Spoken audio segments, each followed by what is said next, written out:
26 மேச ராசிக்கு எப்படி இருக்கும் அப்படின்னா, மொத்தமா 3 முயற்சி, முன்னேற்றம், முடிவு. இந்த விஷயங்கள் நீங்க தொடர்ந்து பண்ணீங்கன்னா, நிச்சயமா இந்த காலகட்டம் நல்லா தான் இருக்கும். பண வரவு போதிய அளவு இருக்கும். இருந்தாலும் கையில செலவு பண்றத குறைச்சிட்டீங்கன்னா, கையிருப்பு தங்கும். திருமணம் ஆகாதவங்களுக்கு இந்த காலகட்டத்தில திருமண வாய்ப்புகள் தேடி வரும்.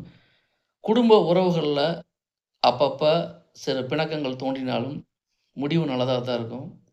யார்ட்டயும் வீண் ஆர்கியூமெண்ட் வேணாம். யார்ட்டயுமே விதண்டாவாதம் பண்ண வேணாம். வெட்டி செலவு பண்ண வேணாம்.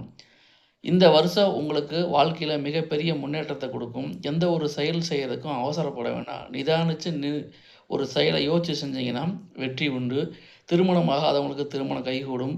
மொத்தத்தில உங்கள செதுக்கி நீங்க வாழ்க்கையில புதிய உத்வேகத்தோட செல்லக்கூடிய வகையில இந்த 2026 உங்களுக்கு பல வெற்றிகளை நிச்சயமா தரும்.